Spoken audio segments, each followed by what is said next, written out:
पावन पवित्र शिव महापुराण की कथा भगवान शिव की ही कृपा से, उनकी करुणा, उनकी उदारता से श्रावण के इस पवित्र अवसर पर,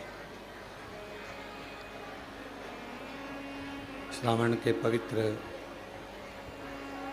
महीने में, जिस समय पर भारत के ही नहीं पूरे विश्व से शिव भक्त कुबेरेश्वर धाम की पवित्र धरा पर कावड़ लेकर आ रहे हैं। ऐसी पवित्र पावन भूमि कुबेरेश्वर धाम की, जहाँ आप और हम भगवान देवाधिदेव महादेव की पवित्र शिव महापुराण की कथा श्रवण करने का सौभाग्य प्राप्त हुआ है। भगवान देवाधिदेव महादेव भगवान शिव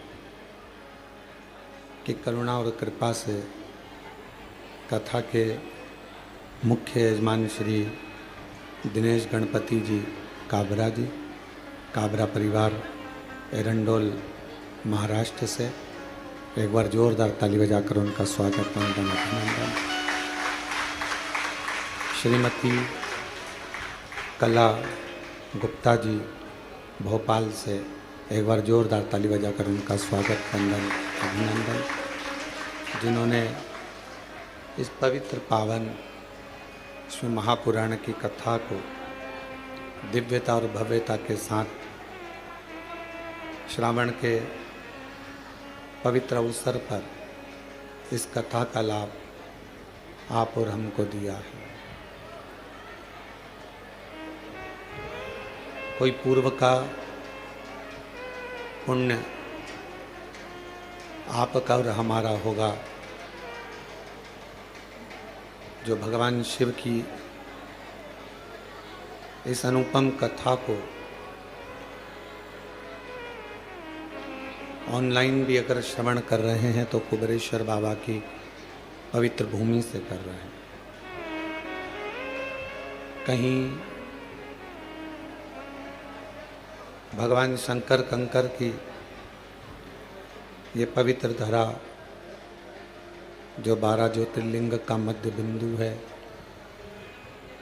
12 ज्योतिर्लिंग का केंद्र बिंदु है, इस पवित्र धरा पर भगवान शिव की अनुपम आनंदमय लीला श्रवण करने का सौभाग्य मिला है।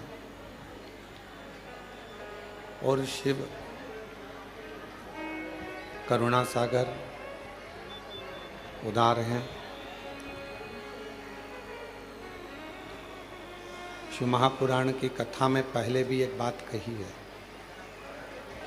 और श्रावण के इस अवसर पर फिर कहते हैं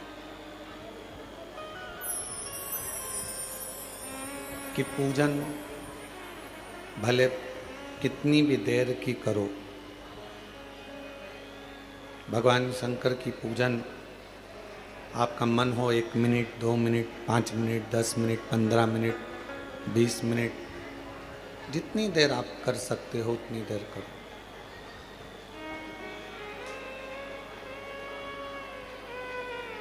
पूजन का कोई समय आपके पास में निश्चित हो कि मैं 10 मिनट भगवान शिव को दूंगी या 5 मिनट दूंगी, 15 मिनट में भगवान शंकर को दूंगी। पूजन कितनी भी देर की करो, पूजन कितनी भी देर की करो, उसका मूल नहीं, सबसे मूल है भगवान पर करा हुआ विश्वास, भगवान पर करा हुआ भरोसा, दृढ़ता। चालू करवा दो, लाइट नहीं है, जनरेटर चालू करवा दो।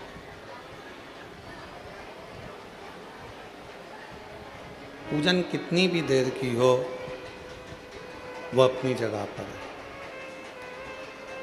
पर विश्वास, शिव जी पे भरोसा, दृढ़ता 24 घंटे, हर पल, हर घड़ी, हर क्षण होना चाहिए। क्यों? जितना जितना शिव दुनिया के लोगों पर प्रसन्न हुए हैं वो विश्वास के बल पर हुए, भरोसे के बल पर हुए।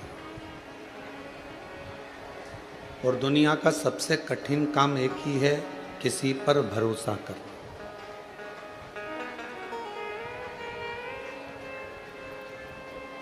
संसार के लोगों पर भरोसा किया या संसार के लोगों पर विश्वास किया तो वो हो सकता है कि वो विश्वास, वो भरोसा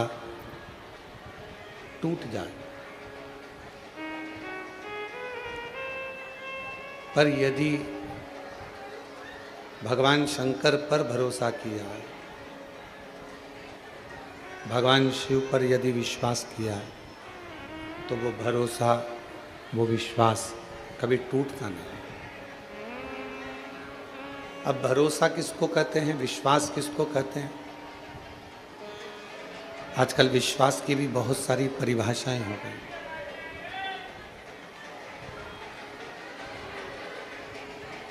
आजकल विश्वास की भी बहुत सारी परिभाषाएं हो गई। किसी के पास धन रख देना और उस पर पूर्ण भरोसा कर लेना, क्या यह विश्वास है? किसी के पास अपनी प्रॉपर्टी रख देना और ये सोच लेना कि ये इस प्रॉपर्टी को मुझे वापस दे देगा, ये विश्वास है। विश्वास अर्थात शिव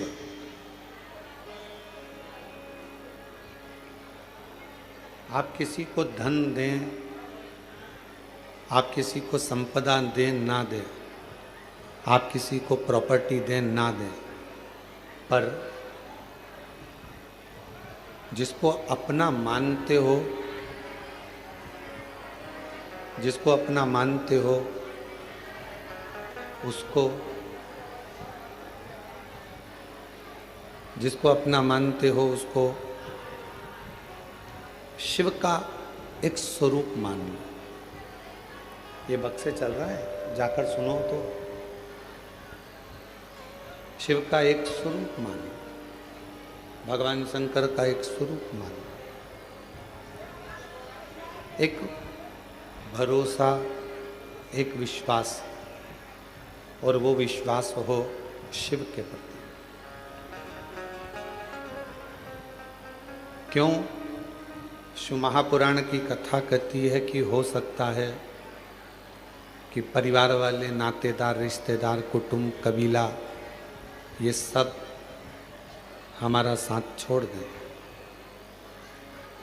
पर अंतिम बिंदु तक भी मेरा देव अधिदेव महादेव आपका साथ कभी नहीं छोड़ता। वो हमेशा आपका हाथ पकड़ कर चलता है।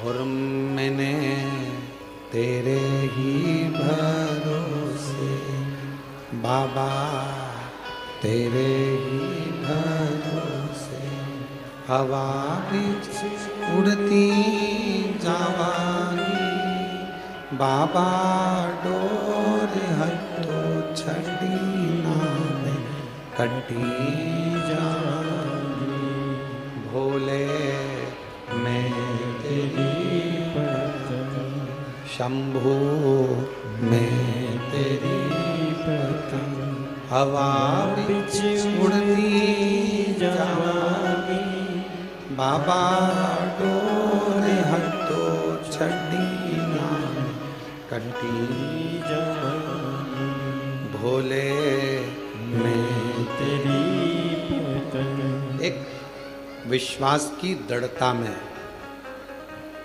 मेरे शिव की प्राप्ति है। कितना सुंदर लिंग पुराण में कहा गया कि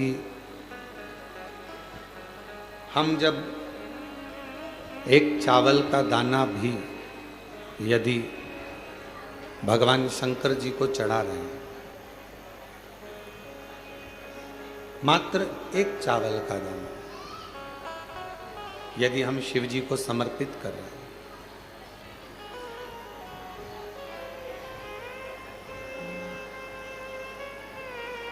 क्या कहकर समर्पित कर रहे हैं, क्या बोलकर समर्पित कर रहे हैं कि बाबा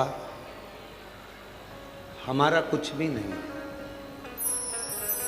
तूने जो दिया है हम वो तुझे दे रहे हैं, तेरा तुझको अर्पण।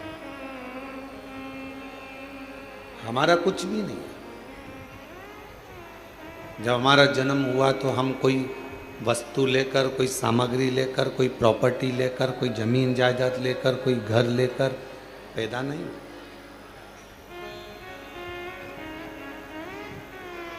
आपको और हमको तो ये भी नहीं मालूम था कि हम किसके घर में जन्मेंगे।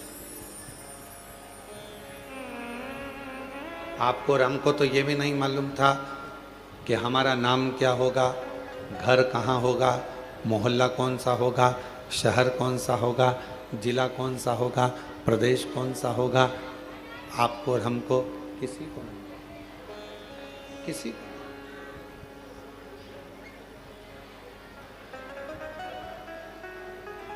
जब जन्म हो गया, जब जन्म ले लिया, जन्म लेने के बाद जब हमें थोड़ी सी सुध आई, बुद्धि आई, विवेक आया, तब हमें ज्ञात हुआ कि हमारा जन्म इस कुल में, इस घर में, इस जगह पर हुआ।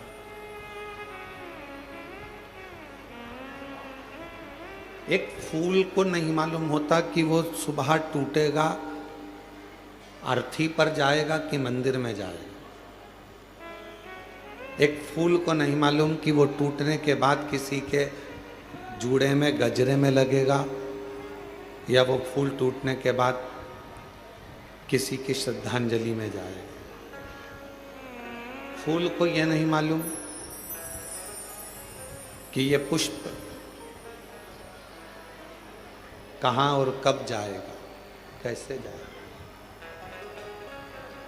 जैसे पुष्प को नहीं मालूम होता कि वो कहाँ, कब, किस जगह पर जाएगा, वैसे ही संसार में जन्म लेने वाले एक मानव को नहीं मालूम होता कि वो कहाँ, कब और कैसे जाए। पर कुछ पूर्व का अच्छा कर्म होता है, कोई पूर्व का किया हुआ अच्छा कार्य होता है, तो अच्छे कुल में, अच्छे घर में, अच्छे परिवार में और सनातन धर्म में और भारत माता की गोद में जन्म मिल जाता है।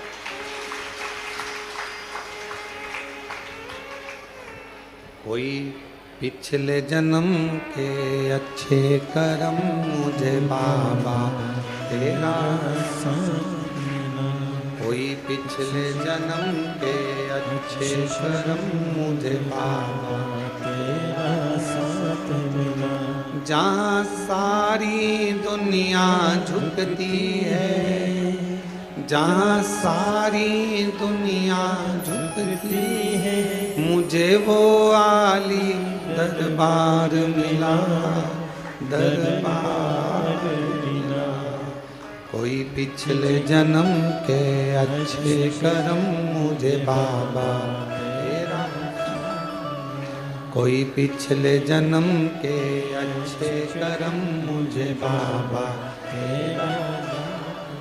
कोई पूर्व का जन्म अच्छा होगा, कोई पूर्व का किया हुआ कार्य अच्छा होगा, जो मानव का शरीर पूरा मिल गया। भगवान ने कोई हाथ पैर, आँख, नाक, मुख, कान में कोई कमी ना छोड़ी। श्रवण शक्ति भी पूर्ण दी, नासिका भी पूर्ण दी, नेत्र भी पूर्ण दी है, वाणी भी पूर्ण दी, कोई कमी ना रखी। और पूर्व का कोई अच्छा कर्म होगा, जो आज सावन के महीने में कावड़ लेकर कुबेरेश्वर बाबा के धाम में आकर विराजमान है। कोई पूर्व का कर्म अच्छा होगा जो शिव महापुराण कथा के इस पंडाल में कथा श्रवण करने के लिए, जहाँ कथा सुनने के लिए सबका दिल होता है, कंकर शंकर की भूमि पर कथा श्रवण करने के लिए बैठे। और मैं एरंडोल वाले काबरा जी को और गुप्ता परिवार को धन्यवाद देता हूँ। कोई पूर्व का पुण्य होगा जो जजमान पद आपको श्रावण के महीने में प्राप्त हो। इस श्रावण के अवसर पर आप लोग पहुंचे।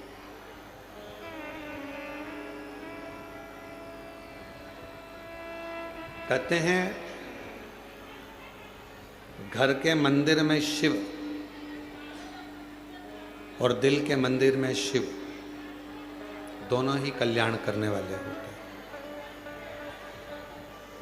दोनों ही कल्याण करते हैं। घर के मंदिर में जो शिव है, तुम्हारे घर के मंदिर में जो शिवलिंग है, तुम्हारे घर के मंदिर में जो शिवलिंग विराजमान है, वो भी कल्याण करने वाला होता है।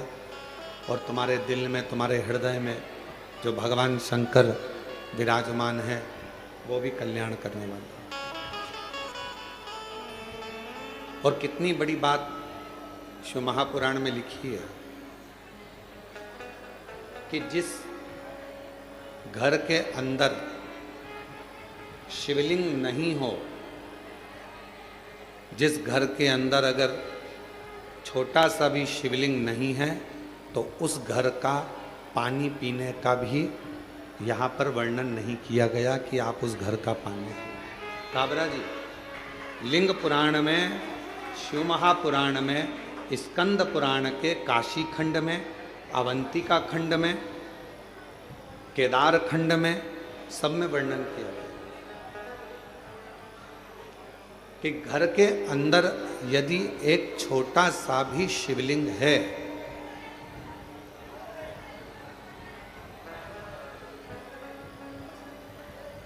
घर के अंदर यदि एक छोटा सा भी शिवलिंग है, छोटा सा, और वो घर फिर किसी का भी हो, अगर छोटा सा शिवलिंग घर के अंदर है, फिर वो घर किसी का भी हो, उस घर का जल स्वयं गंगा के जल के बराबर।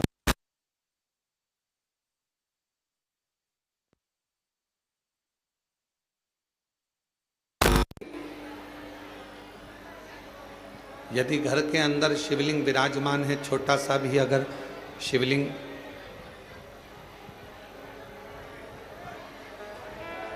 बाहर आवाज नहीं जा रही है, उस आवाज की व्यवस्था करो। घर के अंदर यदि छोटा सा भी शिवलिंग है और वो शिवलिंग आपके घर के अंदर है, और आप अगर पूजन कर रहे हैं तो ठीक, पूजन नहीं कर रहे हैं तो ठीक, और घर के अंदर वो शिवलिंग अगर रखा भी है, तो कहते हैं उस शिवलिंग के सामने से केवल प्रणाम कर कर, नमन कर कर यदि आप निकल कर चले जाते हो, तो भी जिंदगी में कहीं अड़चन नहीं आती और काम सफल होता चले जाता है, कार्य सफल होता चले जाता है। और शंभु शरणे मांगू घड़ी रे, दुख का दया करी न दर्शन आपो, शंभु शरणे परी मांगू घड़ी रे, दुख का दया करी न दर्शन आपो, ओ शंभु शरणे परी मांगू घड़ी रे, दुख काटो, दया करी न दर्शन आपो। एक छोटा सा शिवलिंग घर के अंदर है, तो वह हमारे जीवन में सुख ही सुख देता है, वो तकलीफ नहीं देता। पर ना जाने कैसे कैसे लोग आज के ज़माने में कह देते हैं सोशल मीडिया पर आकर कि घर में शिवलिंग मत रखो। और हम आपसे ये भी नहीं कह रहे कि आप हमारा कहना मानो, हम तो आपसे इतना कह रहे हैं कि गीता प्रेस गोरखपुर की स्कंद पुराण लेकर आओ, गीता प्रेस गोरखपुर की लिंग पुराण लेकर आओ, गीता प्रेस गोरखपुर की शिवमहा पुराण लेकर आओ, नर्मदा पुराण लेकर आओ, आप उसका अध्ययन करो। और जब आपको अध्ययन में मिल जाए कि हाँ शिवमहा पुराण की कथा में ये वर्णन है कि घर के अंदर अगर एक शिवलिंग है तो वह हमारे जीवन के सारे दुखों को समाप्त करता चला जाता है, तो मानना कि शुभ है।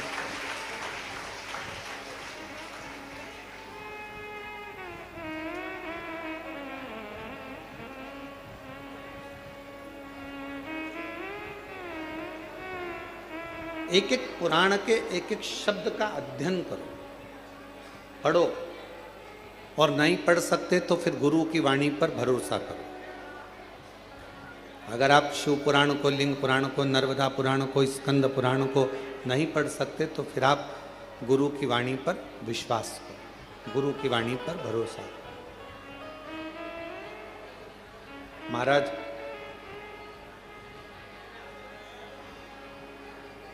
अगर मैकेनिक अच्छा होता है तो गाड़ी बार बार काम नहीं निकालती। एक बार गाड़ी को अच्छा करवा लिया तो वो गाड़ी फिर बहुत दिन तक ठीक चलती रहती है, ठीक है।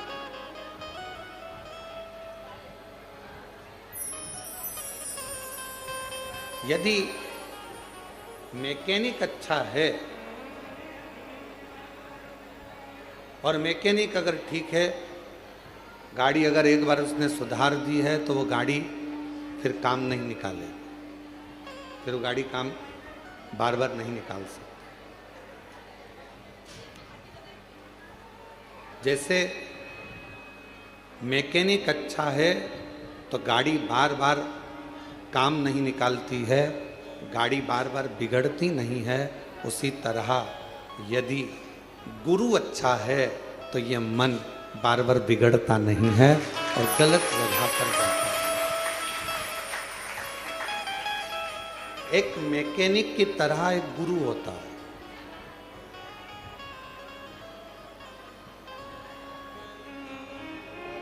गुरु भी एक मैकेनिक की तरह। मैकेनिक का काम है गाड़ी का ऑयल देखना, पेट्रोल देखना, डीजल देखना, ब्रेक देखना, उसका गियर देखना, और सारी चीज़ें उस मैकेनिक ने देखी, जो खराब थी वो सही कर। अब मैकेनिक गाड़ी सही करता है तो क्या माइक लेकर चिल्लाता है इसका ब्रेक बेकार हो गया है? मैकेनिक माइक लेकर चिल्लाएगा कि इस गाड़ी का क्लच बेकार है, इस गाड़ी का टायर बेकार है? मैकेनिक चिल्लाता नहीं है। मैकेनिक जब गाड़ी सामने सुधरने के लिए आती है और वो गाड़ी जब जो उसमें प्रॉब्लम होती है, जो उसमें खराबी होती है, जो उसमें बेकार होता है, तो मैकेनिक जो खराबी होती है उसको निकालता जाता है, सही करता जाता है, अच्छा करता जाता है, और बाद में पूरा बिल थमा देता है। मैंने ये ठीक करा है। अगर इसका ऑयल नहीं बदलता, ऑयल पूरा काला हो चुका था, गाड़ी बेकार हो जाती। गियर बेकार हो गया था, इसका टायर बेकार हो गया था, बदला। आगे से ये टूट गया था, बदला। उसने तो केवल बिल तुम्हारे सामने रख दिया, केवल चिल्लाकर नहीं बोला मैकेनिक कि ये खराब है। सच्चा गुरु एक अच्छे मैकेनिक की तरह होता है। आपके दोष, आपके अवगुण, आपके अंदर कितने भरे हैं वो किसी को नहीं बताएगा, बस देख लेगा कि गाड़ी में गड़बड़ी कितनी है और उसको ठीक कैसे करना है। भजन से, कीर्तन से, स्मरण से, मंत्र जाप से, नाम जाप से कैसे ठीक करना है ये गुरु जानता है।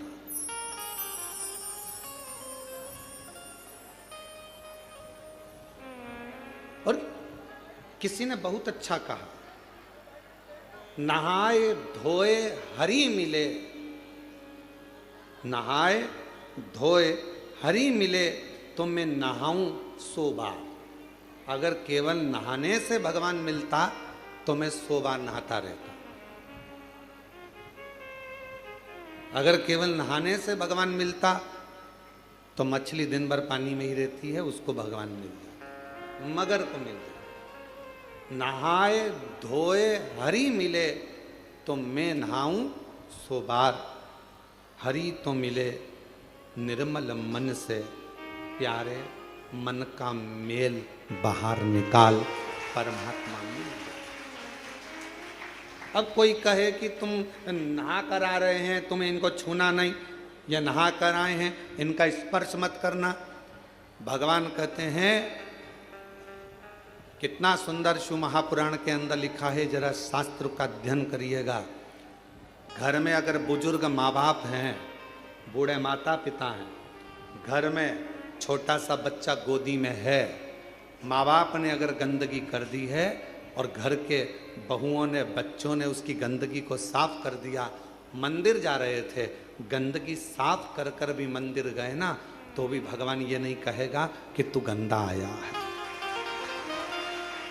घर के बुजुर्ग बीमार हैं, गंदगी कर दिए हैं, उनका शरीर बेकार हो गया है, उस शरीर को आप हाथ लगा रहे हो, गंदगी साफ कर रहे हो, पूरा घर साफ कर रहे हो, और उसके बाद भी भगवान के मंदिर जा रहे हो, भगवान कभी नहीं कहेगा कि तू गंदा है। एक छोटा सा बच्चा माँ की गोद में है, वो बच्चे ने माँ की गोद में गंदगी कर दी, माँ ने उसके बार बार कपड़े बदल दिए, धो दिए, और माँ उसके बाद भी भगवान को जल चढ़ाने जा रही है, तो भगवान कभी नहीं कहेगा कि तुम गंदे हो, भगवान तुम्हारे जल को स्वीकार करे। घर के बुजुर्ग माँ बाप, घर के बुजुर्ग सास ससुर, घर के बुजुर्ग, तुम्हारे घर में रहने वाला कोई बूढ़ा है व्यक्ति है, दादा दादी हैं, बुजुर्ग हैं, उनकी सेवा कर रहे हो, तुम मंदिर जा रहे हो और तुमने सोचा कि मंदिर से आकर ऐसा करूंगी, या मंदिर जा रहे हो तो मुझे साफ जाना है, तो शिव महापुराण की कथा कहती है, सबसे पहले बाबा को जल चढ़ाने से पहले अगर कोई घर का बुजुर्ग पलंग पर पड़ा है, बीमार है, और उसने गंदगी भी कर दी है ना, तो पहले साफ करो, फिर बाबा का नाम लेकर बड़े प्रेम से बाबा को जल चढ़ाने जाओ, बाबा तो भी स्वीकार करे। माँ बाप से बड़ी दुनिया में कोई पूजन नहीं। किसने कहा कि माता पिता से बड़ी कोई पूजा नहीं? श्री गणेश जी महाराज ने। पृथ्वी की परिक्रमा करने की बात आई तो श्री गणेश जी महाराज ने अपने माता पिता की परिक्रमा की। किसने कहा कि माता पिता से बड़ा कोई जीवन में अतिथि नहीं होता? भगवान श्री षडानंद कार्तिकेय जी ने। श्री शैलम पर कार्तिकेय जी रुष्ट होकर चले गए, मल्लिकार्जुन में जाकर बैठ गए श्री शैलम पर, भगवान शिव और पार्वती उनके अतिथि बनकर चले गए। कौन कहता है कि पहले देव पूजन करो फिर माता पिता की पूजन करो? नहीं। सुंदर शिव महापुराण के अंतर्गत अशोक सुंदरी का संवाद हम जितनी बार सुनते हैं उतनी बार कम पड़ता है। अशोक सुंदरी सबसे पहले अपने माता पिता, अपने सास ससुर की सेवा में लीन रहती थी, इसके बाद में अन्य कार्य में, अन्य सेवा में, अन्य भजन में जाता। क्यों गुरुजी? घर में छोटा सा बच्चा है, उसने गंदगी कर दी और मुझे जल चढ़ाने जाना था, सुबह सुबह बच्चा उठ गया, गंदगी कर दी, मैं नहा धोकर निकली थी और फिर वापस मुझे मंदिर जाना था और मैं जल चढ़ाने के लिए जा रही थी, गंदगी साफ करी, मंदिर नहीं जा पाई क्योंकि आज मैं बच्चे की गंदगी साफ करी तो मंदिर नहीं पहुंच पाई। शास्त्र कह रहा है माँ को बच्चे गोद में है और चाहे गोद में गंदगी कर दे और माँ उसको साफ कर कर बच्चे को वापस सुलाकर बड़े प्रेम के साथ अगर मंदिर जाती है तो भी शिव स्वीकार कर लेता है। उसको शंकर कहते हैं, उसको शिव कहते हैं। नहाय धोय हरि मिले तो मैं नहाऊं सो बार। अगर केवल नहाने से भगवान मिलता तो दुनिया में कई लोग ऐसे होंगे जो एक साथ नीचे बैठ जाएंगे, इनसे कहेंगे लाओ एक घड़ा पानी डालो, एक घड़ा पानी डालो, एक घड़ा पानी डालो, एक घड़ा पानी डालो, और 100-200 बार नहा लेंगे और मालूम पड़े हरि मिलेगा।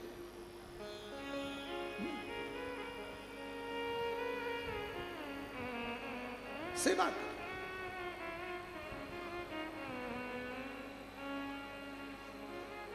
आप सब कुबरेश्वर धाम पर आए हो, कंकर शंकर की भूमि से ऑनलाइन शिव महापुराण की कथा श्रवण कर रहे हो। इस पवित्र धाम पर आने के बाद भोजन व्यवस्था हो, चिकित्सा व्यवस्था हो, एम्बुलेंस की व्यवस्था हो या अन्य जितनी व्यवस्थाएं रहती हैं, सारी व्यवस्थाओं का ध्यान रखा जाता है जिससे किसी को तकलीफ नहीं।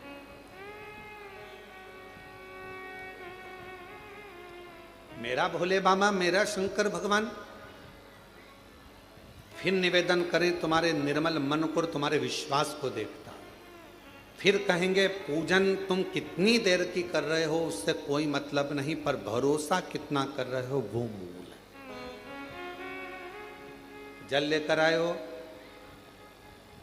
तुम, जब सीवन नदी का जल सीहोर से माँ कावड़ में माँ सीवन का जल लेकर जब तुम चलो और तुम्हारे कंधे पर जब वो कावड़ का जल तुम्हारे कंधे पर आए, उस समय पर तुम इतना याद रखना कि तुम माँ सीवन का जल लेकर नहीं जा रहे हो, तुम भागीरथ बनकर गंगा जी को कावड़ को सिर पर रखकर लेकर, तुम भागीरथ बन गए, तुम गंगा को लेकर जा रहे हो अपने शिव के लिए।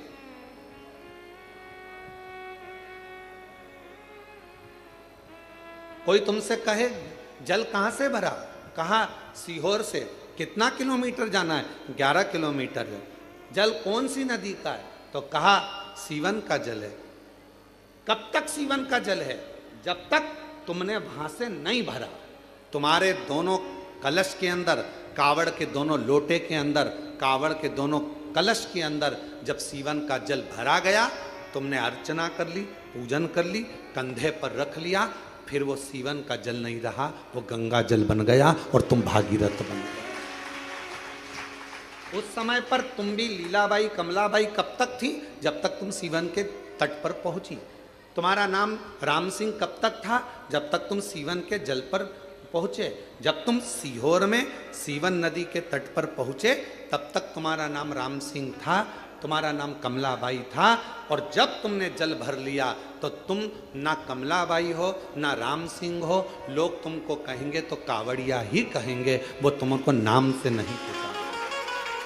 कावड़िया का मतलब ही यही है, कावड़ लेकर जाने वाला। कावड़ का मतलब होता है कि गंगा के जल को भगवान शिव तक लेकर जाने वाला गंगा।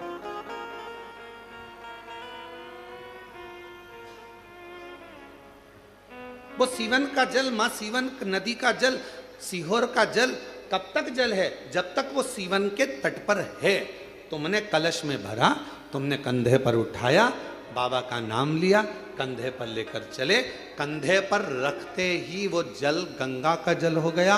और तुम ना कमलेश, ना बिमला, ना राम सिंह, ना ढोलू सिंह, कुछ नहीं, तुम तो केवल कावड़िया भागीरथ हो गए और भगवान शिव के दरवाजे पर जाओ। शिव के, अब यहां किसी का नाम नहीं,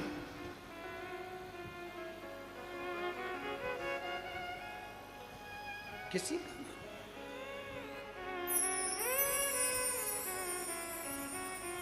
क्या देखेगा वो, क्या देखेगा वो? महाराज, जब आप जाओगे उसके दरवाजे पर जब आप उसकी चौखट पर जाओगे, उसके द्वार पर जाओगे, क्या देखिए?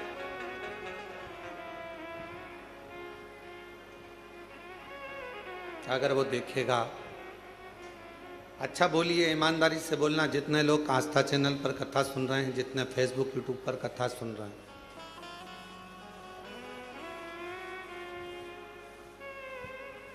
और जहां आप लोग पंडाल में बैठकर भी कथा सुन रहे हैं, वो भी जरा सावधानी से बोलना। भगवान की डायरी में तुम्हारा नाम लिखा है क्या? राम सिंह केरावत, औरंगाबाद से। भगवान कहेगा कि औरंगाबाद से राम सिंह कौन आया है, नाम लिया जाएगा वहां पर? जम के बोलो नहीं। वहां नगर पालिका की डायरी में तुम्हारा नाम होगा, आधार कार्ड की डायरी में तुम्हारा नाम होगा, यहाँ पृथ्वी पर तुम्हारा नाम होगा। वहाँ तो केवल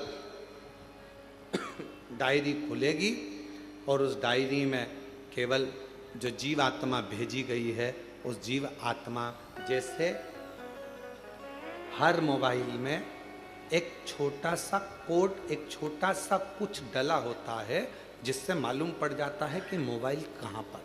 तुम कोई सी भी सिम फंसा,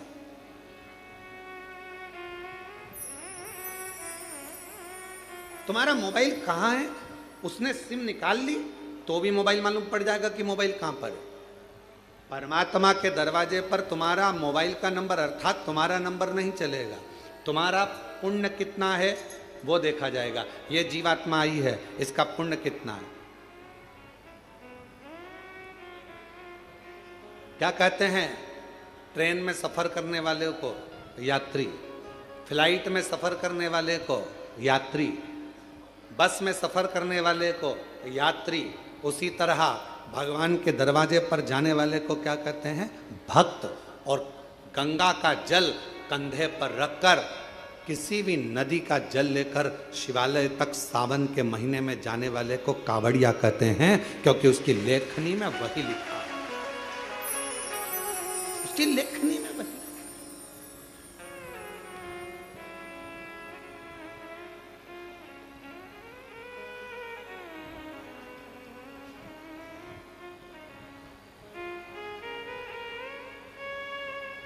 अभी किसी का एक छोटा सा वीडियो आशीष जी ने हमको दिखाया, उसमें उन्होंने, किसी ने बयान दिया कि कावड़ उठाने वाले तो जो ऐसे लोग होते हैं, हमने किसी पैसे वालों को कावड़ उठाते नहीं देखा, उसको गरीब लोग कावड़ उठाते हैं। उसको मेरा जवाब है, जिसने ये बोला, उससे कहना है कि जितने कावड़ उठाकर लेकर जा रहे हैं, उसके घर में तेरे जैसे तो नौकर पड़े हैं।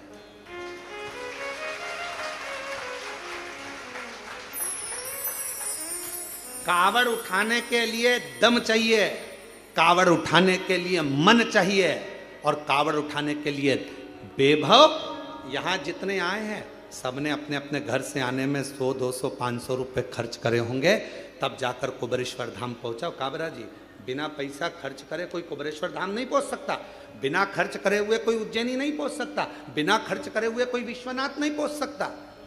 केवल अपने ऊंचे ऊंचे सिंहासन पर बैठकर मुंह चला देना, अपनी राजनीति का मुद्दा बना लेना और कह देना कि कावड़ उठाने वाले ऐसे, कावड़ उठाने वाले वैसे। सनातन धर्म पर उंगली उठाना सरल है, कभी पत्थर फेंकने वालों पर भी उंगली उठाया करो, तब समझ में आएगा कि आनंदता किसे कहते हैं। किसको कहा? लंकापति रावण सोने की लंका का राजा था, कोई गरीबड़ा नहीं था, जिसके दरवाजे पर स्वयं भगवान को भी रूप बदलकर राम जी का रूप धर कर जाना पड़ा था रावण के सामने। कितना विद्वान होगा जिसके दरवाजे पर 33 कोटि देवता सामने खड़े होते थे, सारी अप्सराएं, गंधर्व, किन्नर, नाग, पशु पक्षी जिसके द्वार पर रहते थे। सोने की लंका का अधिपति था।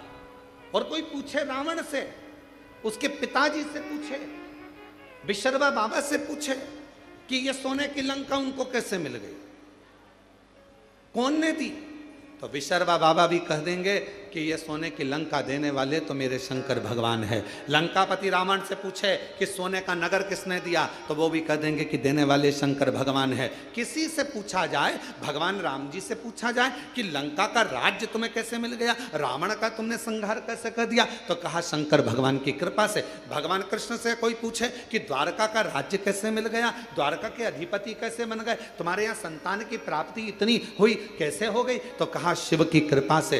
दुनिया का कोई व्यक्ति ऐसा नहीं है जिसको मेरे भगवान ने दिया नहीं है, मेरे शिव ने कृपा नहीं करी। बस उसको भजने वाला चाहिए, उसको करुणा करने वाला, उसको जपने वाला चाहिए। केवल स्नान से कोई कहे 100 बार नहा लो, भगवान मिल जाएगा, कोई के कपड़ा बदल लो, भगवान मिल जाएगा, कोई के ऐसा कर लो, भगवान मिल जाएगा। तुम तो एक काम करो, सारी समस्या का हल जल, दिल से आए, एक लोटा जल चढ़ाया, श्री शिवाय नमस्तुभ्यं। आज के जमाने में इतना आडंबर, कोई के महिलाओं को ओम मत बोलने दो, तो कोई के पुरुषों को ये मत बोलने दो, तो कोई को ये मत बोलने दो। इसलिए शिव महापुराण ने एक शब्द दे दिया, एक अक्षर दे दिया विद्येश्वर संहिता का, श्री शिवाय नमस्तुभ्यं।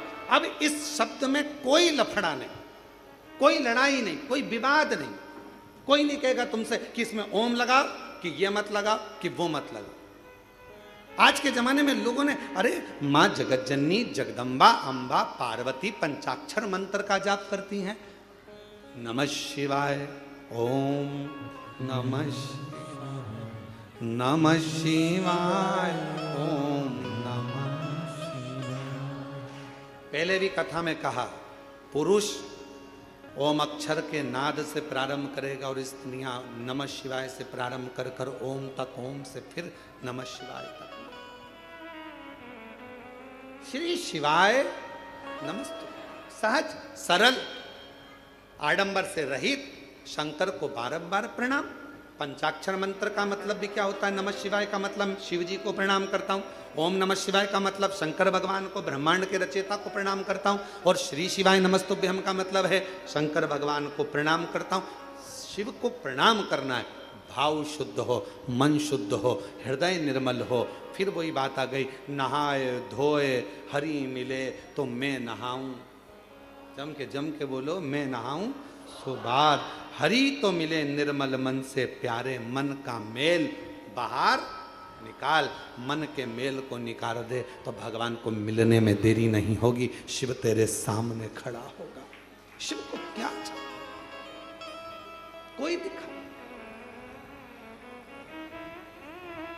और कितना कृपालु शंकर भगवान।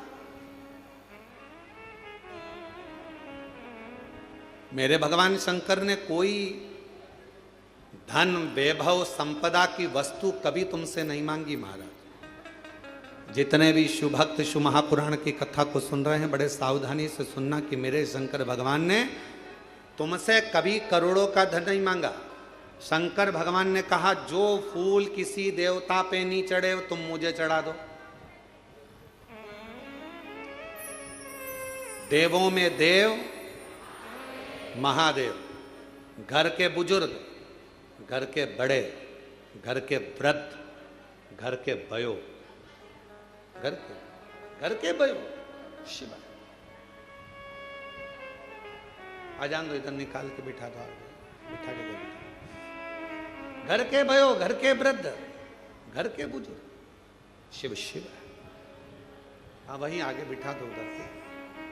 घर के बयो हैं, घर के वृद्ध हैं शिव शंकर, औघड़दानी शंभु।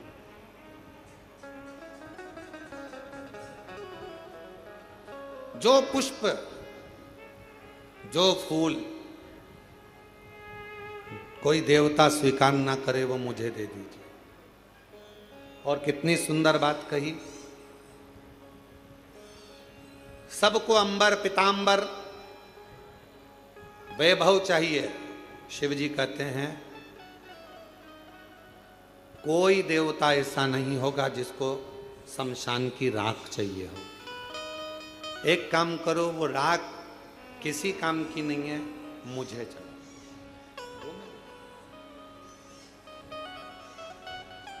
वो राख मुझे दे दो, वो शमशान की भस्म मुझे ला कर दे दो, वो मैं धतूरा मुझे दो।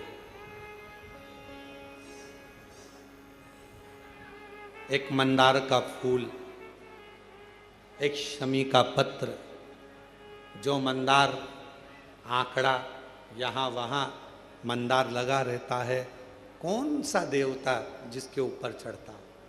कोई देवता नहीं चढ़ता। मंदार में जहर जैसा भाव, विष का तत्व होता है, कौन देवता स्वीकार करेगा?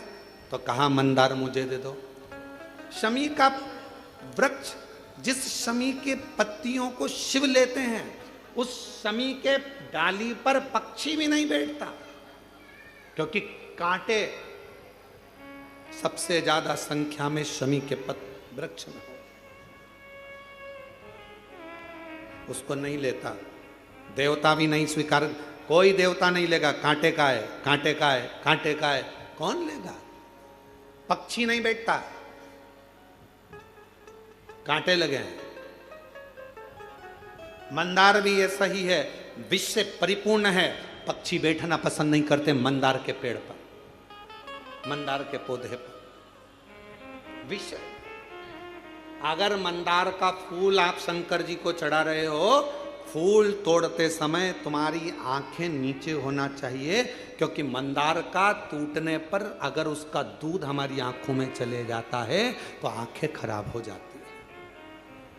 अब जरा सोचिए, विचारिए कि कितना विष होता होगा, कितना विष भरा होता होगा।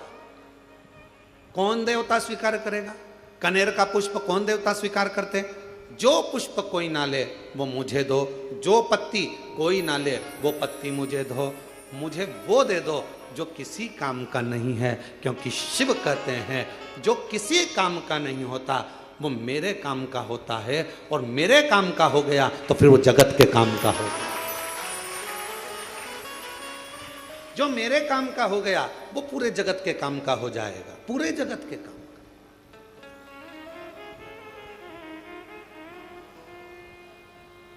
काबरा जी, अभी गुप्ता जी भी बैठे हैं, ध्यान दें, काशी में जो विश्वनाथ जी का प्रसाद बनता है, जो काशी का प्रसाद डब्बे वगैरह जो जाते हैं प्रसाद के रूप में, काशी में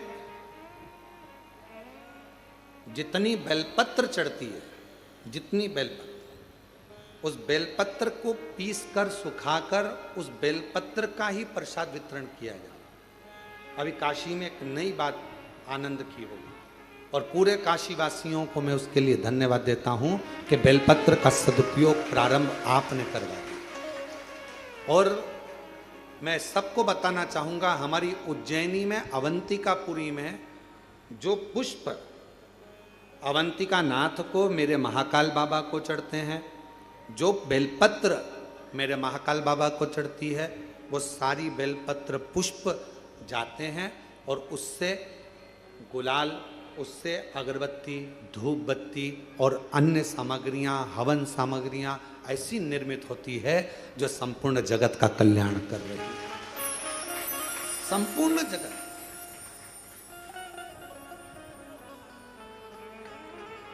यहां पर आते हैं लोग कुबेरेश्वर धाम पर, हमसे पूछते हैं गुरुजी हम यहाँ आए हैं, हम यहाँ से क्या प्रसाद लेकर जाएं? हम उनको कहते हैं आप कंकर शंकर लेकर जा रही हो ना, अगर आपके पास में बेलपत्र है, चढ़ाई है, उठा कर ले जाओ। किसी ने बेलपत्र पूजन कर कर चढ़ाई है, तुम्हें रोड पर, यहाँ पूरे ग्राउंड में कहीं बेलपत्र अगर पड़ी हुई मिल रही है, उसको उठा लो। अगर यहाँ 2 दिन ठहरे हो, सुखा लो, नहीं सुखा सकते संभाल के रख लो। घर जाना, सबसे पहले प्रसाद में वही बेलपत्र का पत्ता तोड़ तोड़ कर देना, फिर बाबा देखो कैसी कृपा कर, करुणा कर। कोई पूछे तुम कुबेरेश्वर बाबा के धाम गई थी, वहां से क्या लेकर आई? तो बेलपत्र लाई हूं, रुद्राक्ष लाई हूं और कुबेरेश्वर धाम का कंकर शंकर लाई। बस मैं रुद्राक्ष स्वयं के लिए लाई हूं, परिवार के लिए लाई हूं। मैं ये कंकर शंकर खुद के लिए लाई हूं, परिवार के लिए लाई हूं। और बेलपत्र का पत्ता, ये बेलपत्र सब पूजन कर रहे थे, जमीन पर छोड़ रहे थे, मैंने उसमें से प्रसाद के रूप में मांग लिया, क्योंकि कंकर शंकर तो सब एक हैं। आपने विनय कर कर उनसे बेलपत्र मांग ली। देना बाबा, घर के लिए प्रसाद के रूप में मैं ये बेलपत्र लेकर आए। बेलपत्र लाए, दे दी थोड़ी थोड़ी। और विश्वास करता है उस बेलपत्र का आनंद आपके जीवन में वो सुख लाता है कि आनंदित जीवन अपने आप प्रारंभ हो जाता है। आनंद।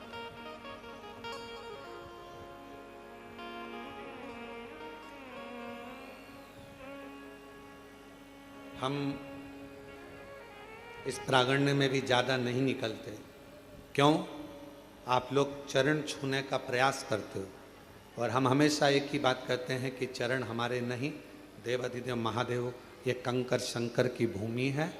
यहाँ शंकर के चरण पकड़ो, बाकी के किसी के चरण मत पकड़ो। यहाँ शिव के, शंकर। हम नहीं निकलते। जब भी कोई कार्य देखने के लिए बाहर निकलते हैं और कोई कहता है गुरु जी कृपा, हम उनसे कहते थे वो नीचे बेलपत्र पड़ी, उठाओ जरा, लाओ, ले जाओ। बाबा सब करुणा करते हैं। बेलपत्र से बड़ा क्या दे? कुबेरेश्वर धाम आए हो तो 3 चीजों का स्मरण रखना। पहले नंबर पर रुद्राक्ष। यहां का रुद्राक्ष ना बेचा जाता है, ना किसी को दिया जाता है। यहां का रुद्राक्ष तो झोली पसार कर, हाथ फैलाकर बाबा के दरवाजे से मांग कर लेकर जाओ, कहकर जाओ बहुत तकलीफ में हूं, मुझे विश्वास है तू मेरी झोली भर देगा, मैं वापिस आऊंगी, मैं तुझे लेकर जा रही हूँ। बहुत बीमार है घर में, उसके लिए तू चल, उसकी रोग, उसका दुख मिटा देना। कुबेरेश्वर बाबा तेरे भरोसे पर आई हूँ। मैं नहीं जानती कि मैंने कुछ पुण्य करा कि नहीं करा, पर एक पुण्य जरूर करा कि आज तेरे धाम से मैं तुझे अपने घर तक लेकर जा रही हूँ। ये आए हो, शिव शिव है, शंकर शंकर है। कंकर शंकर की भूमि कुबेरेश्वर धाम पर आ रहे हो, सेवा करो। झाड़ू मिल जाए झाड़ू निकालो, झाड़ू ना हो कोई सामान पड़ा हो उस जूट से थोड़ा सा मार्ग सुलभ करो। कंकर शंकर एक जगह रखे हैं, उनको उठाकर दूसरी जगह रख दो, सफाई करो, साफ रखो।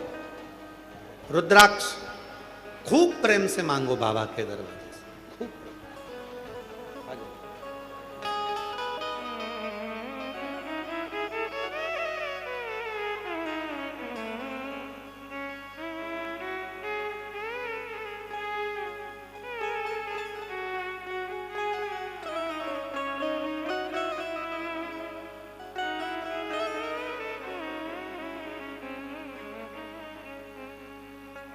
शिव शिव है।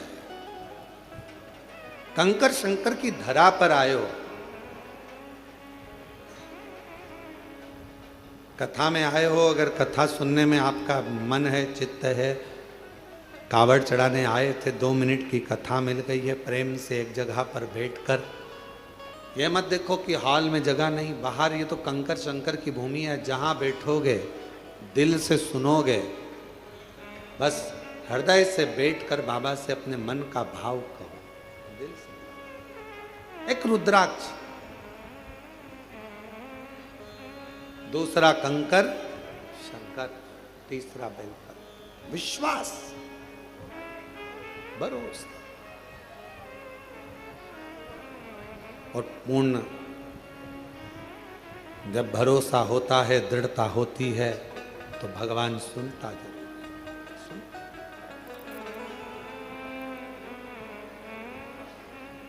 आप किसके आश्रित होकर आ रहे हो? आप किसके भरोसे जा रहे हो? आप देवाधिदेव महादेव के आश्रित होकर शंकर भगवान का भजन करने गंगा का जल, मां सीवन का जल लिया, गंगा का जल भाव रखकर, कावड़ को सिर पर रखकर,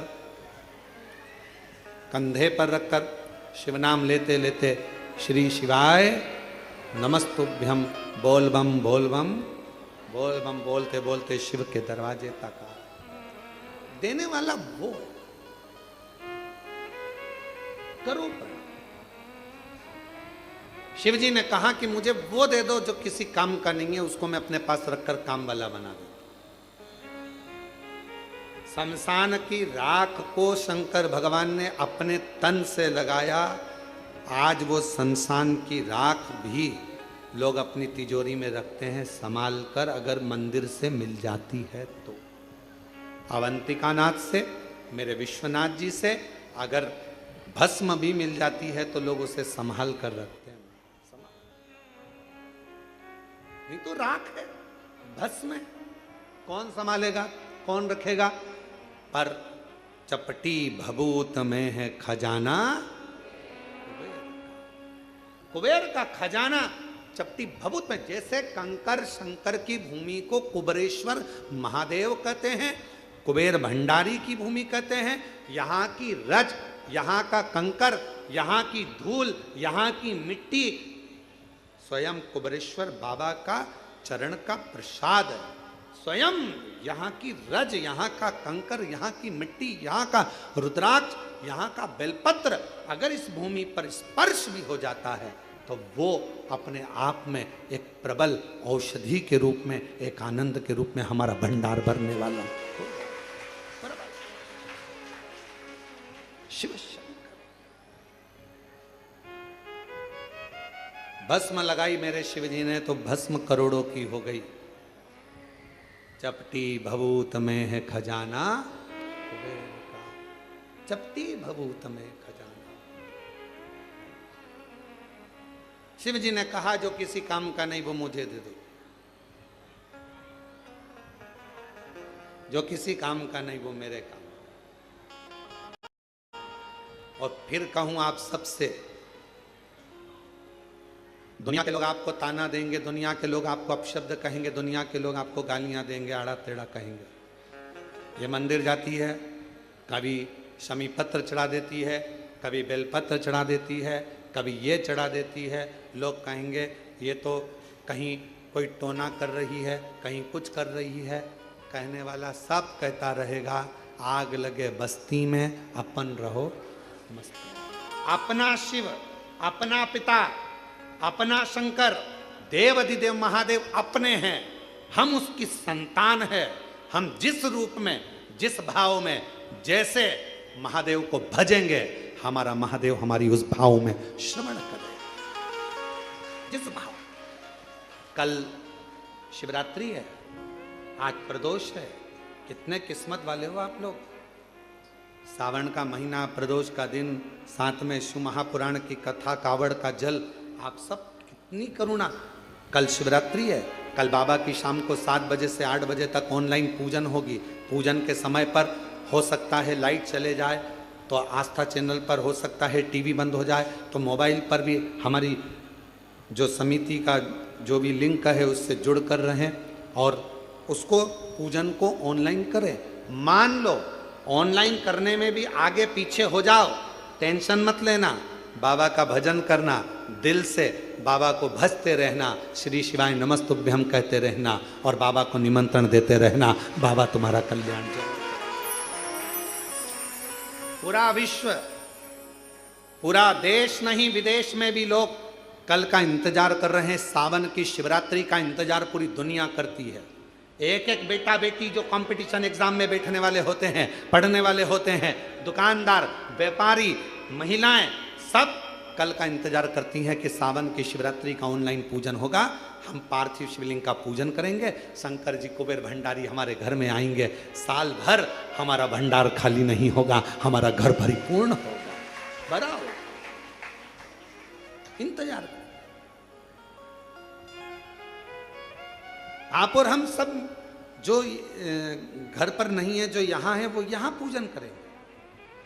शाम को 7 बजे आप और हम इसी हाल से बड़े आनंद के साथ में पार्थिव लिंग का पूजन बाबा को ऑनलाइन पूरी दुनिया के साथ में, पूरे विश्व के साथ करेंगे। हृदय से पुकारना उसको, हृदय से। और आखिरी में जब पूरी पूजन हो जाए, पंडित जी विसर्जन का मंत्र बोल दें। और अगर मंत्र ना भी लाइव में आ पाए। आखिरी में पूजन होने के बाद विसर्जन का भाव रखते हुए बाबा से झोली पसार कर कह देना, बाबा कुबेर भंडारी खूब भंडार भरना, रिद्धि सिद्धि के साथ पूरे परिवार के साथ हमारे घर में सदा विराजमान रहना, करुणा करना। हम भले आपको विसर्जन कर दें पर आपकी कृपा हम पर जीवन पर्यंत रखना, ऐसी करुणा कर, ऐसी करुणा। शिव जी ने कहा कि जो किसी काम का नहीं वो मुझे दिया जाए। किस काम का? पर मेरे भगवान शंकर तुम्हारे पूर्व जन्म का भजन का बल देखते हैं, पूर्व जन्म का तुम्हारा संस्कार देखते हैं।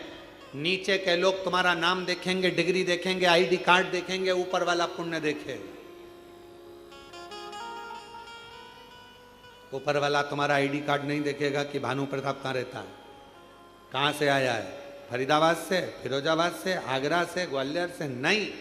ऊपर वाला तुम्हारा पुण्य देखेगा कि इसने पुण्य किया, पुण्य। और कितना सुंदर शिव महापुराण में दो, एक शमी पत्र, बेलपत्र, मंदार, धतूरा, इन सब की बड़ी महत्वता होती है, बड़ी।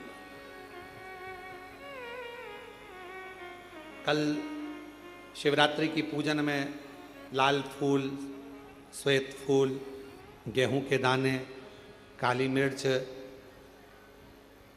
तिल, धतूरा, इन सब का बड़ा महत्व होता है। इसलिए एक एक चीज जो शिव पुराण में वर्णित है उसको छाट छाट कर आप लोगों को लिस्ट चल रही होगी आस्था चैनल पर। और पूरे आस्था चैनल पर हमने कहा है आस्था वालों को कम से कम पूरी कथा में 10 से 15 बार थोड़ी थोड़ी देर ठहरा कर उस लिस्ट को दिखाएं, जिससे लोग अपने मोबाइल पर उसका फोटो खींचें। अगर मोबाइल से सभी से कहेंगे कि वो जब लिस्ट दिखाई जाए पूजन सामग्री की तो आप अपने मोबाइल से फोटो खींच लो, और जितने आपके मोबाइल में ग्रुप जुड़े हुए हैं व्हाट्सएप पर सबको फोटो खींचा हुआ और लिखकर डाल दो कि कल शाम को 7 बजे से 8 बजे तक ऑनलाइन शिव जी का अभिषेक शिवरात्रि के पावन अवसर पर, और उसके पूजन की लिस्ट ये है। साथ में आप अपना नाम भी डाल दो कि मेरी तरफ से श्री शिवाय नमस्तुभ्यम, और आप सब इसको आगे बढ़ाते जाओ। ये शिव तत्व, शिव तत्व, शिव कथा कह रही है, भगवान शंकर का चरित्र कह रहा है। भगवान शिव ने पूर्व का भान देखा। शमी पत्र, मंदार, धतूरा, बेलपत्र, इन सबके पुण्य की महत्वता कितनी कितनी महत्व। शिव महापुराण का एक चरित्र बड़ा सुंदर आता है, और ये कथा हम पहले बात चुके हैं। उस कथा में इसका वर्णन किया था। यदि भगवान गणेश जी की पूजन और भगवान शंकर की पूजन दोनों जब शमी पत्र से करी जाती है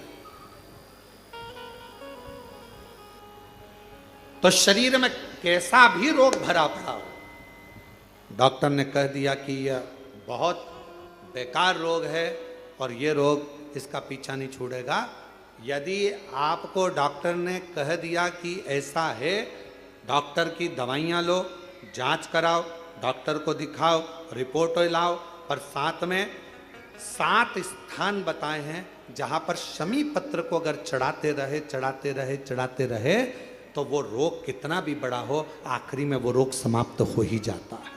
7 स्थान बताए शमी पत्र। अब शमी पत्र के 7 स्थान तो बताएं, पर शमी पत्र की इतनी महत्वता क्यों है, मंदार की इतनी महत्वता क्यों है, गणेश जी की पूजन में, शिव जी की पूजन में इतनी महत्वता क्यों है?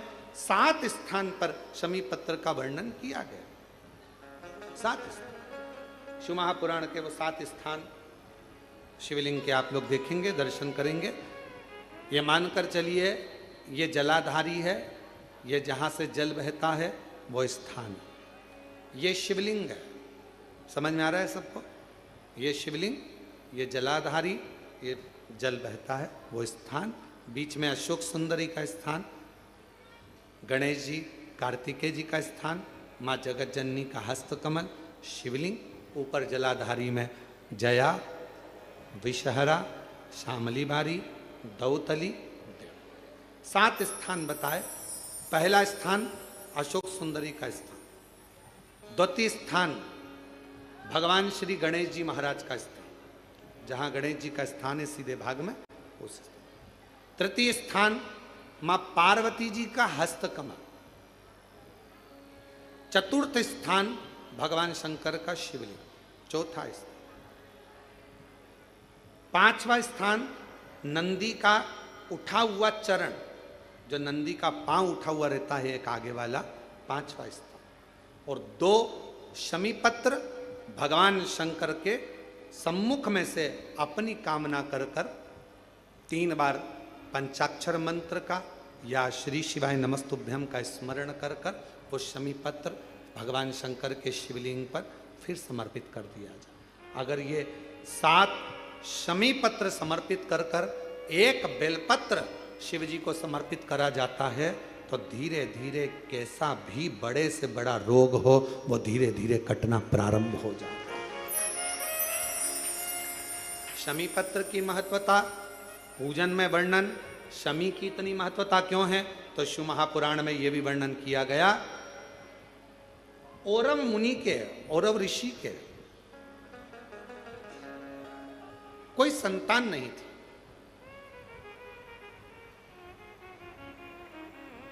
और औरव ऋषि की कोई संतान नहीं थी, बड़े दुखी थे।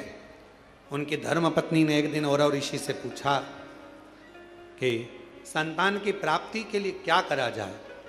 औरव ऋषि ने कहा कि शिव के अलावा कौन, तो शंकर की आराधना करी उनकी धर्मपत्नी ने भी और औरव ऋषि ने। और शिव आराधना का फल ये मिला, धर्मपत्नी प्रदोष काल आता था, शाम के समय भगवान शंकर की आराधना में डूब जाती थी और औरव ऋषि भी शाम के समय शिव की आराधना करते थे, शाम के समय।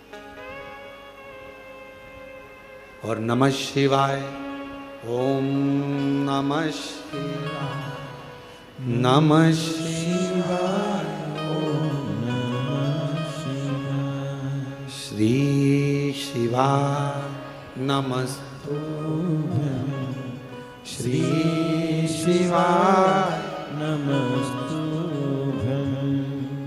स्मरण में लगे हैं औरव ऋषि।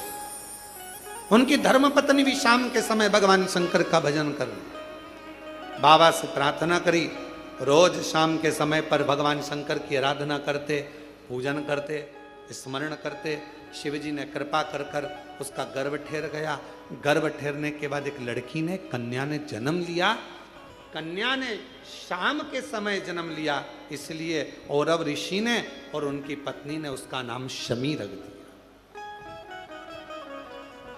क्या नाम रखा? शमी। कन्या का जन्म हुआ। औरव ऋषि की यहां बड़ी बधाइयां बजी, खूब उत्सव मना। समय आया जब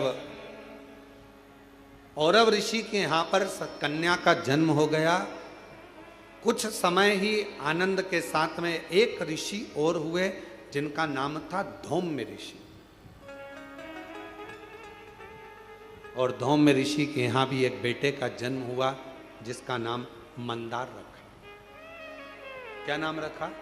मंदार। एक कन्या जो औरव ऋषि के यहां जन्मी उसका नाम शमी था। धौम्य ऋषि के यहां जो बालक जन्मा उसका नाम, जम के बोलो सब लोग, मंदार। मंदार जानते हो ना, फूल होता ना मंदार का, आंकड़े का फूल जो होता मंदार। कई लोग हमसे कहते हैं, आप कहते हो संतान प्राप्ति के लिए आंकड़े की जड़ का, सफेद आंकड़े की जड़ का प्रयोग करो, मंदार की जड़ का प्रयोग करो। उसका कितना महत्व है जरा देखो तो शास्त्रों।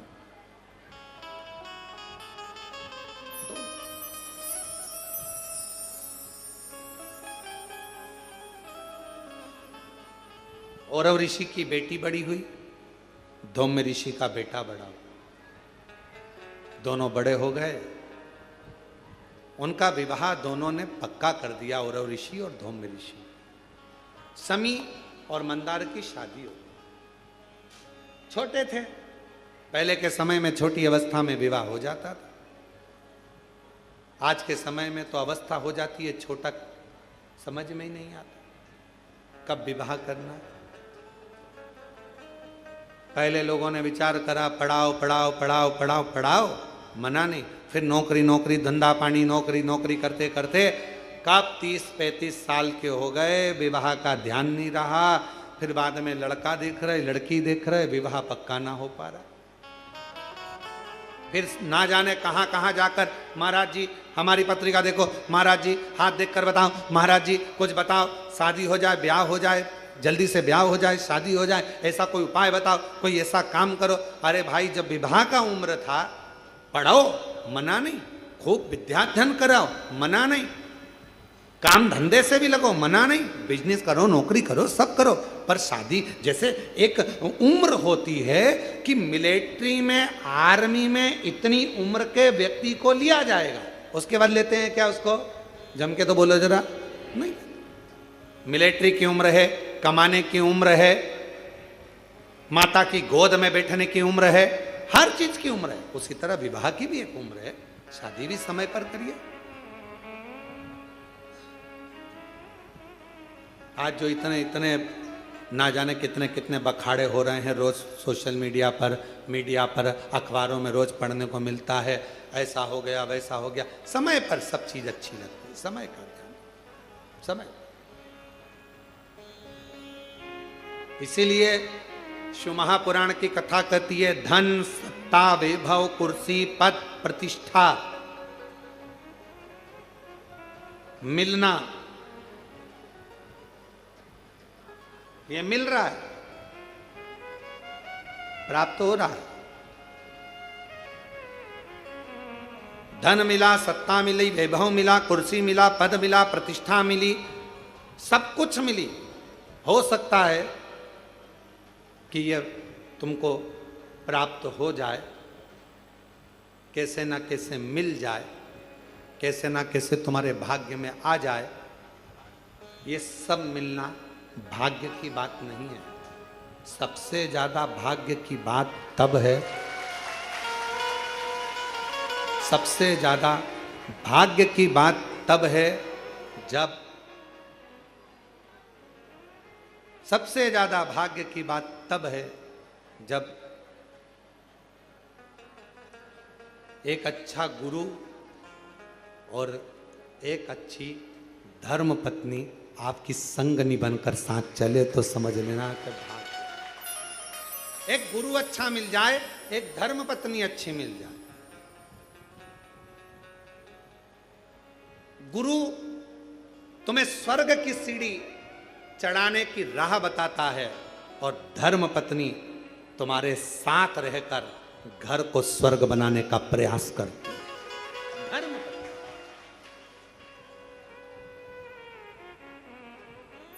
घर को स्वर्ग। शिव कथा कर रही है, भगवान शंकर का चरित्र कर रहा है, शिव महापुराण की कथा कर रही है, भगवान शंकर का चरित्र कर रहा है। शमी और मंदार का विवाह हो गया, दोनों की शादी हो गई। शादी होने के बाद मंदार को गुरु जी के घर पर विद्याध्ययन करने जाना था और उन्होंने अपनी धर्म पत्नी को अपने परिवार के कहने पर मायके में छोड़ दिया, क्योंकि छोटी थी, अभी युवान अवस्था तक वो मायके चले गए। पढ़े लिखे युवान हुए, पत्नी को लेने के लिए पहुंच गए। जब अपनी धर्म पत्नी को लेकर आ गए, घर में रहे, एक दिन उनके मन में आया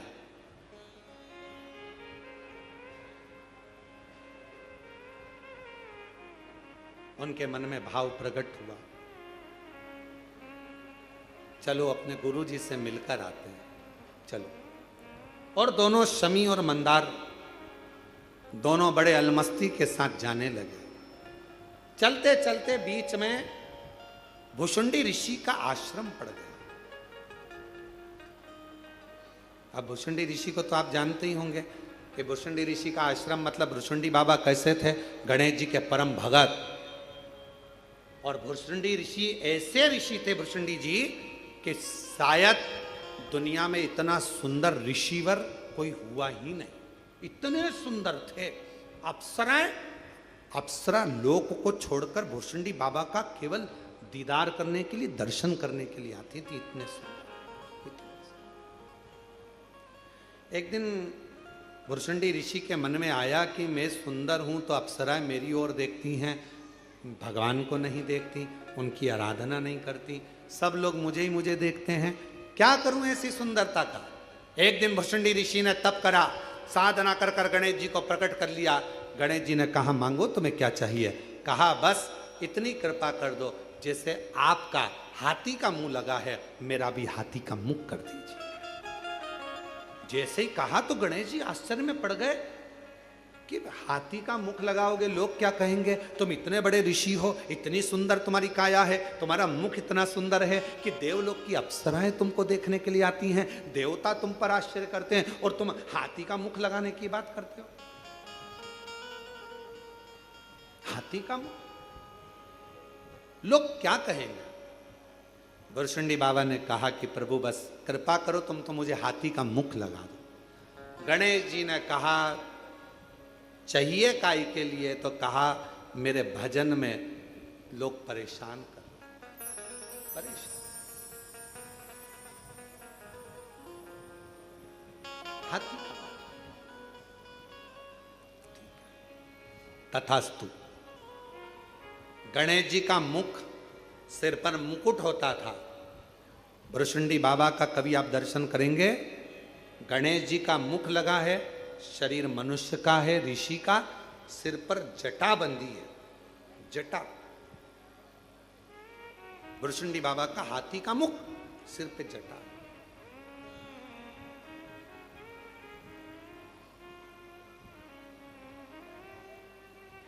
भुरसुंडी बाबा वहां अपने आश्रम में थे। शमी और मंदार निकल कर जा रहे थे दोनों। अब नवयुवक थे, युवान थे, कई बार हंसने में आ गया। जैसे ही उन्होंने भुरसुंडी बाबा का रूप देखा कि हाथी का मुख लगा है, मनुष्य का शरीर है, सिर पे जटाबंदी है, बड़े हंसने लगे और जो ठाका लगाकर हंसे, इतनी देर में भुरसुंडी बाबा को क्रोध आ गया। और भुरसुंडी बाबा को जैसे ही ऋषि को क्रोध आया, उन्होंने श्राप दे दिया, ए शमी, ए मंदार, तुम इतने सुंदर, इतने विद्वान, इतने ज्ञानवान होने के बाद भी एक ऋषि पर हंसे हो, मैं श्राप देता हूं, ये तुम्हारी जड़ता है, इसलिए तुम दोनों वृक्ष के रूप में हो जाओ, ये मेरा श्राप है।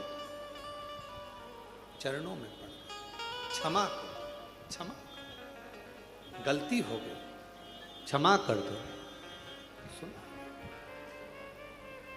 सुना।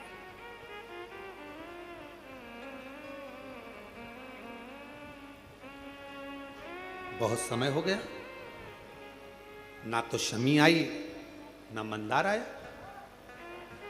ना शमी आती है ना मंदार आता। पिताजी को लगा और अब ऋषि को लगा कि मेरी बेटी से मिलकर आऊं। मिलने गए तो बेटी नहीं थी। कहा धौम्य ऋषि ने, दोनों गए हैं पर आए नहीं, ढूंढने निकले। और अब ऋषि ढूंढने निकले, धौम्य ऋषि ढूंढने निकले। ढूंढते ढूंढते वहीं उसी स्थान पर भुरसुंडी बाबा के, भुरसुंडी ऋषि के आश्रम पर पहुंच गए। वहां पर जाकर नमन करा कि मेरे बेटे और बहू आए थे, क्या आपने देखा है? कहा उन्होंने मेरी हंसी उड़ाई, मैंने उन्हें श्राप दे दिया, वो वृक्ष बन गए।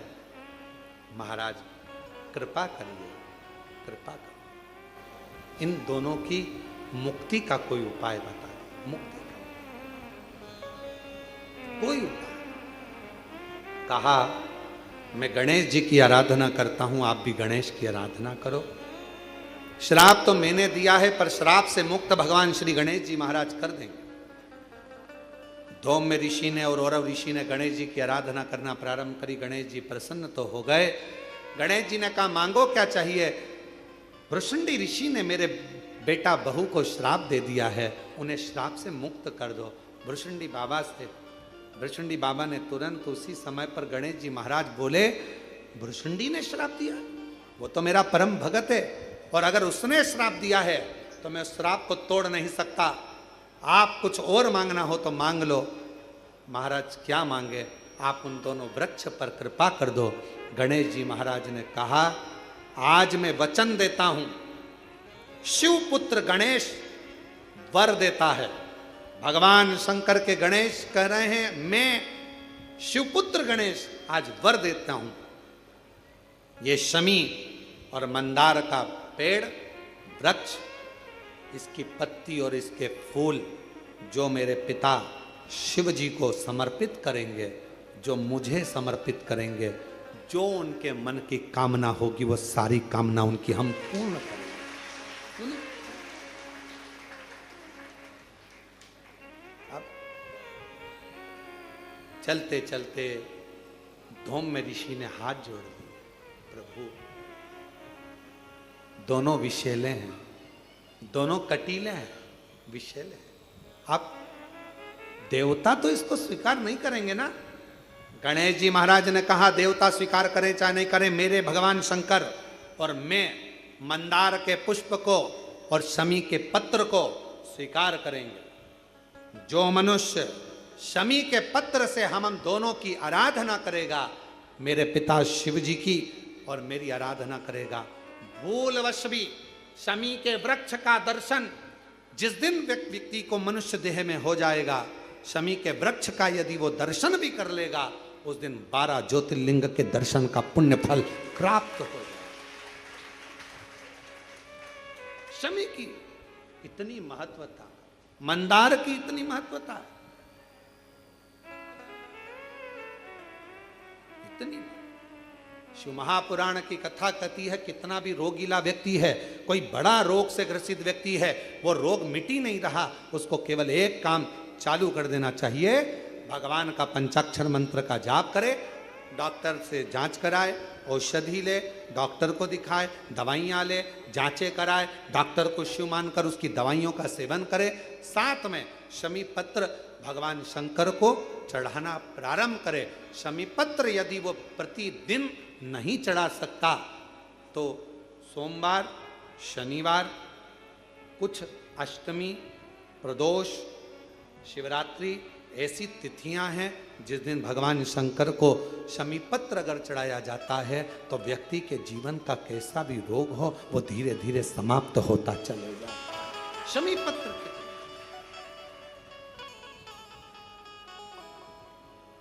बेल पत्र का वृक्ष घर में रखते हैं, शमी का पौधा घर में रख सकते हैं, पर शमी का पेड़ घर में नहीं रख सकते। शमी छोटा रहे, छोटे से पौधे के रूप में रहे, तब तक घर में रहे, स्वीकार है, पर शमी का पेड़ अगर बनते चले जा रहा है तो वो घर के अंदर स्वीकार नहीं।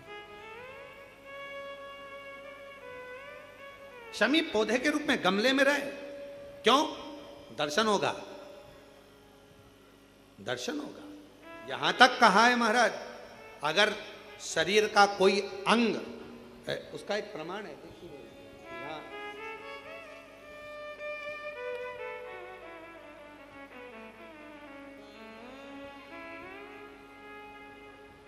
माता का नाम शशि देवी, पिता का नाम राजा कन्नौजिया। मैं काशी की रहने वाली हूं। एक लोटे जल का मैं क्या वर्णन करूं। मेरी बेटी 11 अप्रैल 2024 को उसको बुखार आया, उल्टी चालू हो गई, धीरे धीरे उसका मानसिक संतुलन खराब हो गया, बेहोश होती थी तो 2 से 3 घंटे तक उठती नहीं थी, 2 से 3 घंटे तक उठती नहीं थी। गुरुदेव, डॉक्टरों ने भी समझ में नहीं आ रहा था हो क्या गया। दरवाजा पटकती, दीवार सिर पर मारती, दरवाजे को बंद कर लेती, अपना गला दबाने का प्रयास करती, कोई कुछ कहता, कोई कुछ कहता। 18 डॉक्टरों का दवा चला लेकिन फायदा बिल्कुल नहीं हुआ। आखिरी में क्या करते, किसी ने कहा यदि एक बार कोई सीहोर जाए, वहां से रुद्राक्ष लाए, उस रुद्राक्ष का जल गलाकर शिवलिंग पर चढ़ाकर अगर दिया जाए तो उससे अंतर आ सकता है। कोई कहे इसको हवा लगी, कोई कहे कुछ हो गया, कोई कहे कुछ हो गया। 3-3 घंटे तक होश नहीं आता था गुरुदेव। होश आता था, दीवार से सिर मारती, दरवाजा बंद कर कर अपना गला दबाती, बहुत उसकी हालत खराब हो गई। ज़्यादातर उसको पकड़ते, बेहोशी की हालत में पड़ी रहती, शुद्ध नहीं रहती। 3 फोटो लगाए हैं पर हम उसको टीवी पर नहीं दिखाएंगे क्योंकि बेटी का जीवन रहता है। आप लोग यहीं से उसको देख सकते हैं। 3 फोटो में एक फोटो उसने लगाया है जिसके अंतर्गत पहला फोटो जिसमें उसको पकड़ कर रखा जाता था और बेहोश अवस्था में रहती थी। धीरे से दूसरी अवस्था में आती थी तो अपना सिर दीवार से मारना और माथा दबाना, कहीं गला दबाना, करते करते यहां पर आए गए। यहां कथा चल रही थी 12-13 सितंबर को 2024 को अग्रवाल महिला मंडल सीहोर में धर्मशाला में कथा थी। अग्रवाल धर्मशाला की जो कथा होती है वो हमारी गादी की कथा होती है, साल में एक बार, जो हमारी पूर्व से कई सालों से लगभग 30 साल के लगभग में वो कथा का क्रम चल रहा है। वही कथा एक छोटे से हॉल में होती है, लोग उसको सुनने आते हैं। हम भी आए, अग्रवाल धर्मशाला में जगह नहीं थी, रोड पर बैठ गए, वहीं पर बैठकर कथा सुन ली। वहां पर आपने शमी की महत्वता का वर्णन किया। हमने शमी की पत्ती शिव जी को चढ़ाना प्रारंभ करी और बेटी के सिर के पास में लाकर रखना प्रारंभ करी। बेटी का हाथ लगवाते, शमी पत्र को शिव जी पर चढ़ाते। ना जाने शमी में ऐसा क्या बल था, लोग कहते थे हवा लगा, भूत लगा, ये लगा, वो लगा, पर 5 दिन लगातार शमी का पत्र बेटी का हाथ लगवाकर शिव जी पे चढ़ाना प्रारंभ करा। उसको बेहोश होना बंद हो गई, उसके सारी हरकतें ठीक हो गई और मेरी बेटी अब ऐसी पूर्ण तरह से स्वस्थ हो गई। अब मेरी बेटी पूर्ण तरह से स्वस्थ हो गई।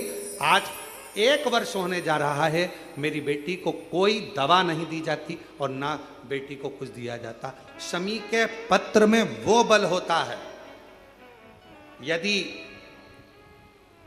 कितना सुंदर कहा है महाराज। एक बात और अच्छे से ध्यान में रखें, पहली बार इस कथा का स्मरण हमारे इस लिंग पुराण के माध्यम से आया है।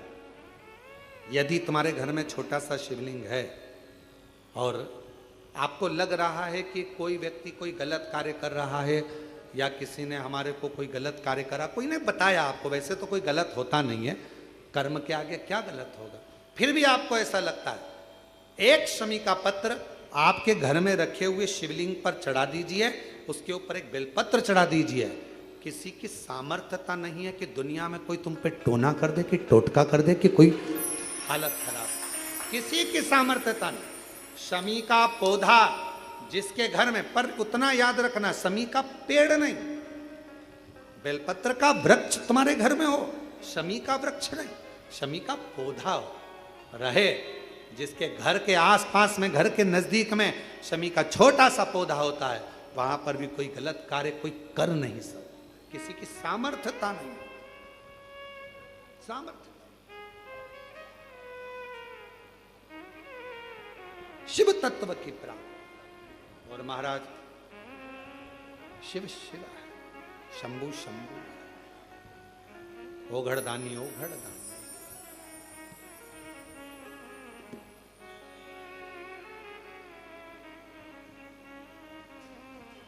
इसलिए शिव महापुराण की कथा नित्य स्मरण में रहती है, भगवान शंकर का आनंद कराती है।